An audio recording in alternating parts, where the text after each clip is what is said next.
todos bem-vindos aqui no canal Assunto do Dia. É uma pergunta que não quer calar.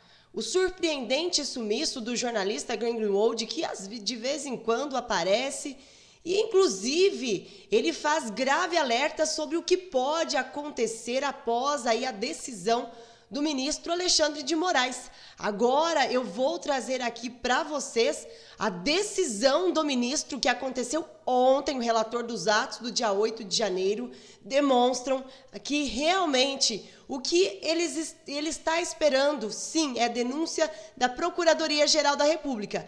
Mas sobre as prisões de Walter Braga Neto, os Kids pretos, os presos dos atos do dia 8 de janeiro. Bem, os presos dos atos do dia 8 de janeiro são acusados de depredar e invadir a Praça dos Três Poderes, mas sendo que, por sua vez, o Alexandre de Moraes, ele, como André Mendonça se colocou na frente, indagou, e também o Nunes Marques, sobre por que eles, que não têm foro privilegiado, aqueles presos dos atos do dia 8 de janeiro, estavam sendo condenados e aí sendo julgados pelo poder do judiciário, pelo sistema alto do judiciário, né? Uma coisa uma coisa é fato, né, pessoal?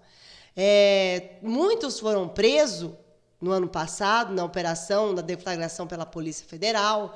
Braga Neto também foi preso, segundo a Polícia Federal, por obstrução às investigações. Só que é o seguinte, as defesas, né, dos que foram indiciados, inclusive do ex-presidente Bolsonaro, alega o seguinte, que não há provas sólidas e robustas, capazes de fundamentar uma futura condenação. E assim, pessoal, nós vimos uma Operação Lava Jato ser destruída e com provas robustas, com provas concretas, delações premiadas que não foram do modo que Mauro Cid falou, da delação premiada, que ele estava sendo forçado. Não sou eu que estou dizendo, a própria Veja colocou aí para todo mundo ver. Então, assim, desse modo, as mensagens do Glenn Greenwald demonstram fatos que podem e foram contra aí o rito legal. Trago aqui para vocês o seguinte, sim, o Glenn Greenwald, ele tem coisas muito interessantes.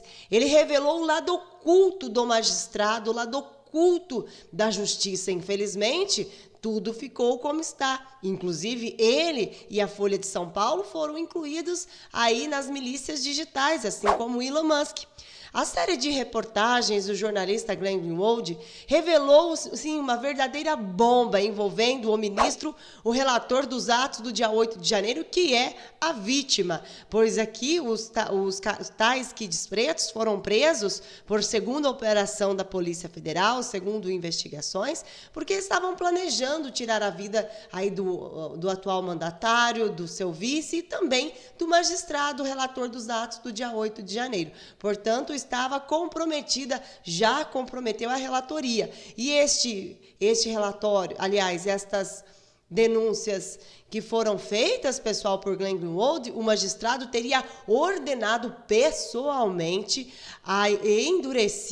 o endurecimento aí contra o X, logo depois de Elon Musk, que assumiu a empresa, né? Ou seja, como se fosse algo pessoal. Lembrando aqui a vocês que Elon Musk, ele se recusou a derrubar perfis, segundo ele, e a contra a liberdade de expressão, que isso é cláusula pétrea, está na Constituição do Brasil. Ele tirou o representante legal, o ministro ameaçou em bloquear a rede social, se ele não colocasse o representante legal, ele não colocou. O que o ministro fez? Bloqueou a rede social de Elon Musk. Depois dele ter cumprido todos as ordens do magistrado, né, pago as multas. Inclusive, nós gostaríamos de saber para onde foi essa multa, para o bolso de quem? Foi para os cofres da União? Aí, para onde que foi? Enfim, Aí o Elon Musk pagou a multa, voltou à rede social, mas isso não vai ficar por isso mesmo. O ministro, ele teria determinado, segundo Glenn Greenwald, os vazamentos aí, a confecção de relatórios naquela conhecida prática de tomar a decisão e só depois buscar o respaldo jurídico. Isso não sou eu que estou dizendo, foram aí o jornal da Folha de São Paulo, que colocou, inclusive, foi também incluída nas tais milícias digitais. O ministro indicou que aplicaria sanções sob pena de multa e mandou preparar relatórios.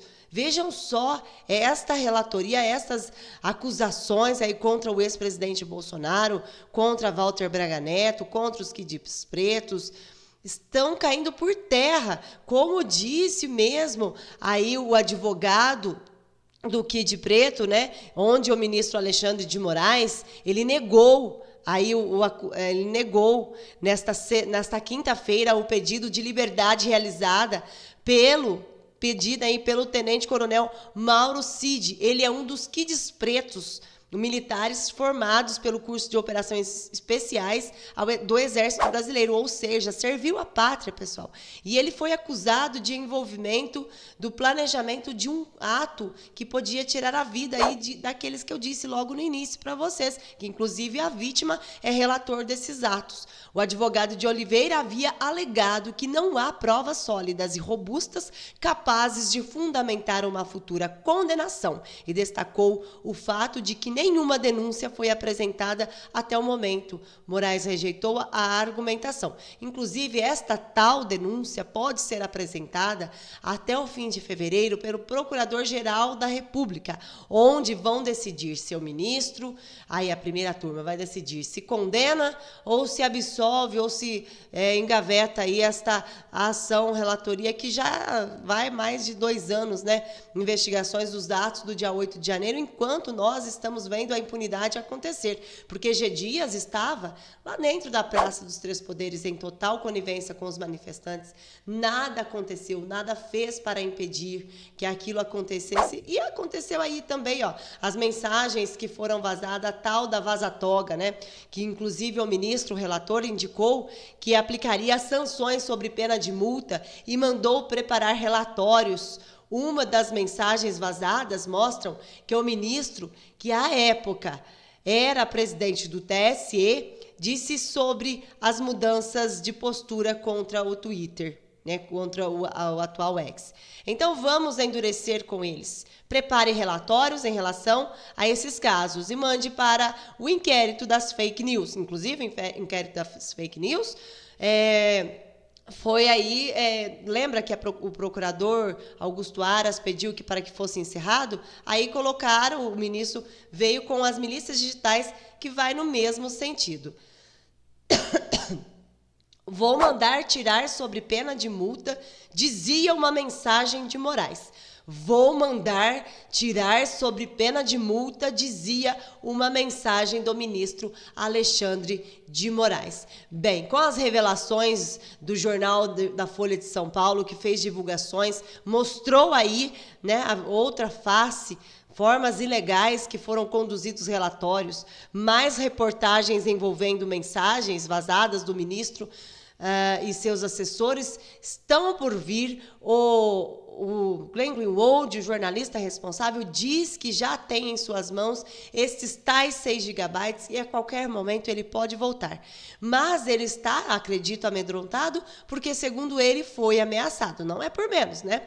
A notícia revela que a PGR, sob o comando de Augusto Aras, na época, apontou uma afronta constitucional no uso de órgão do TSE, feito por Moraes. A Procuradoria, em caso do ex-deputado do Paraná, pediu anulação de decisão expedida com base em relatório do setor de combate à desinformação do TSE. Uma parte da reportagem afirma o seguinte: no agravo de novembro de 2022, a vice de Aras afirmou que a coleta de provas feita pela Assessoria Especial de Enfrentamento à Desinformação do TSE foi inconstitucional e ilegal, por se tratar de diligências investigativas de ofícios realizados pelo Poder Judiciário em violação ao sistema processual acusatório. O que aconteceu? Ela foi totalmente ignorada, assim como os magistrados, os colegas do ministro relator dos atos do dia 8 de janeiro, ignoraram essas mensagens que foram vazadas pela Folha de São Paulo, por Glenn Greenwald e Fábio Serapião, coisas concretas que aconteceu, relatórios, inclusive o Tagliaferro ficou sob investigação da Polícia Federal, foi preso seu celular. A defesa, na época, pediu para que o ministro, o relator dos atos do dia 8 de janeiro, Alexandre de Moraes, pediu aí para o Tagliaferro ser investigado, etc, etc. A defesa de Tagliaferro pediu o afastamento do ministro Alexandre de Moraes porque ele era a parte interessada do caso. Isso aconteceu. Pelo menos uma aconteceu. O ministro se afastou aí do caso, mas até agora sumiu notícias de Tagliaferro. O que está acontecendo? O que aconteceu de fato? Nós precisamos saber. O povo brasileiro precisa saber. O ex-presidente Bolsonaro e principalmente aqueles presos dos atos do dia 8 de janeiro precisam de socorro. O PL da anistia precisa ser instalado o mais rápido possível. Precisa ser aprovado, aliás, o mais rápido possível. PL de anistia já. Deixe o like, compartilhe, se inscreva e ative o sininho para ser notificado todos os dias. Forte abraço e Deus abençoe a todos e fiquem com Deus.